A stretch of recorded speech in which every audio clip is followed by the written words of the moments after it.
घरात भाजी शिल्लक नाही किंवा त्याच भाज्या खाऊन कंटाळा असाल ना, तर मग ही भन्नाट रेसिपी नक्की करून बघा. दिसायला अगदी चिकन सारखी आणि चव अशी की एकदा रेसिपी खाल्ल्यानंतर चिकन मटन ही विसराल.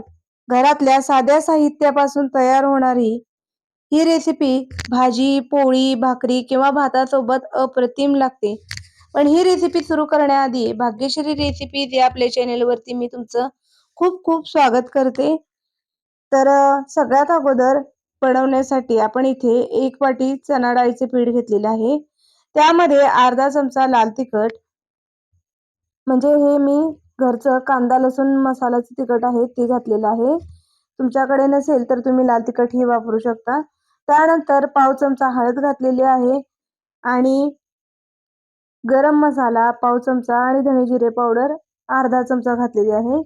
त्यानंतर चवीपुरतं मीठ घालायचं आणि थोडंसं पाणी घालायचं, अगदी थोडं पाणी घालायचं. कारण हे आपल्याला भजीचं पीठ जसं मळतो तसं मळायचं नाहीये. तर आणि जास्त घट्ट गोळाही बनवायचा नाहीये. तर याच्या वड्या पडतील या पद्धतीने आपल्याला हे पीठ भिजवायचं आहे.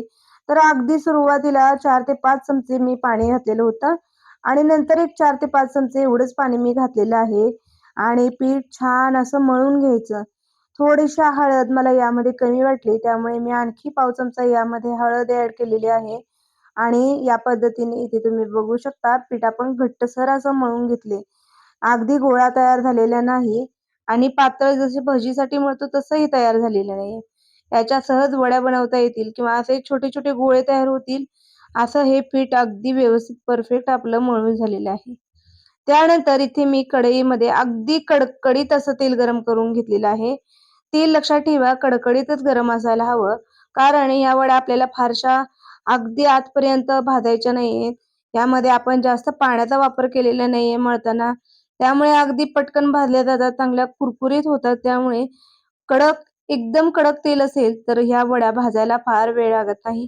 साधारण 1-1.5 मिनिटामध्येच ह्या वड्या छान अशा भाजल्या जातात. तळल्यानंतर तुम्ही इथे बघू शकता याचा रंग लगेचच चेंज व्हायला सुरुवात झालेली आहे. तर या रंगावरती आपल्या वड्या आल्या की त्या आपण बाजूला काढून घेणार आहोत. फारशी तळण्याची याला गरज नाही. राहिलेल्या वड्या ज्या आहेत त्या सुद्धा मी अशा छान तळून घेणार आहे आणि बघू शकता मस्त अगदी चिकनचे पीस असतात तसेच या वड्या आपल्या तळल्यानंतर दिसत आहेत. पाहिल्यानंतरच या वड्या खाव्याशा वाटतील इतका सुंदर याला रंग आलेला आहे आणि जितक्या सुंदर या वड्या दिसतायत त्याची भाजी सुद्धा एकदम अप्रतिम होते. अगदी मटन चिकन ही विसराल तुम्ही, इतकी अप्रतिम ही भाजी लागते. आणि आता या भाजीला लागणारा मसाला बनवण्यासाठी 2 कांदे असे मोठे चिरून घेतलेले आहेत. 1 टोमॅटो देखील मोठा चिरून घेतलेला आहे. 1 लसणीची गड्डी मी इथे सोलून घेतलेली आहे आणि 1 इंच आल्याचे तुकडे, 2 हिरव्या मिरच्याचे तुकडे करून घेतलेले आहेत. त्यानंतर भाजलेले तीळ देखील यामध्ये मी 2 चमचे घेणार आहे आणि तीळ आणि चिरून घेतलेलं सगळं साहित्य आपण मिक्सरच्या भांड्यामध्ये घालून याची आपल्याला आता पेस्ट बनवायची आहे. पेस्ट बनवत असताना यामध्ये फारसा पाण्याचा वापर न करता आपल्याला ही पेस्ट बनवायची आहे. तर साधारण 2 चमचे होईल एवढंच पाणी मी यामध्ये पेस्ट बनवताना घालून छान अशी याची स्मूथ एकदम पेस्ट बनवून घेणार आहे. यामुळे आपली रेसिपी अगदी चिकन मटन सारखी किंवा त्याहूनही अगदी चविष्ट व्हायला मदत होते.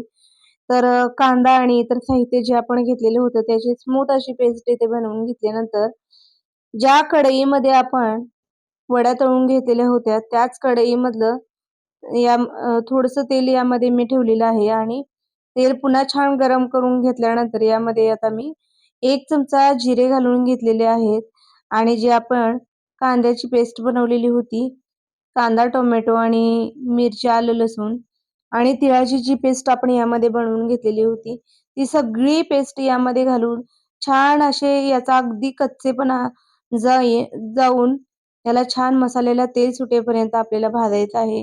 तर सुरुवातीला मी कांद्याचा कच्चेपणा थोडासा कमी व्हावा यासाठी सुरुवातीला कांदा अगदी थोडा भाजून घेते.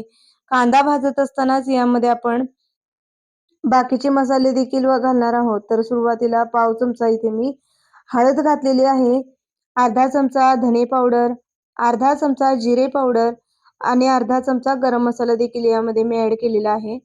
त्यानंतर आपल्या घरामध्ये असलेले कोणतंही तिखट तुम्ही यामध्ये घालू शकता.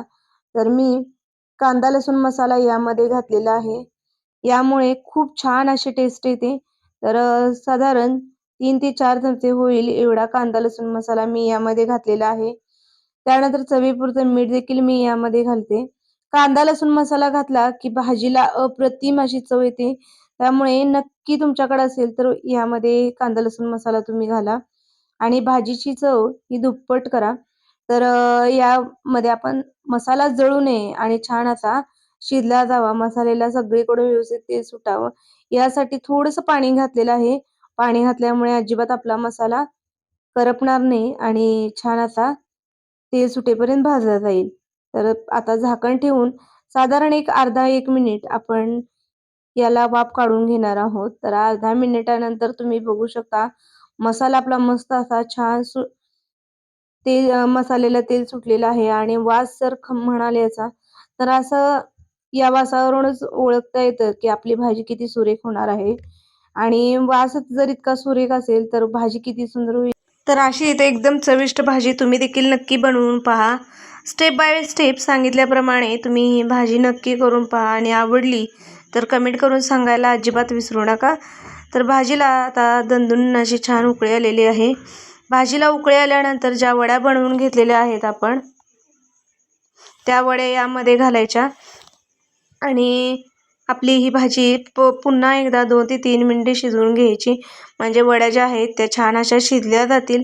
तर वड्या आता मी इथे घालून घेते आणि भाजीला पुन्हा 2 ते 3 मिनिटे आपण शिजवून घेऊया. मगाशी मी सांगितल्याप्रमाणे वड्या जितक्या छान शिजल्या जातील तितकी ही भाजी चवीला अप्रतिम लागेल.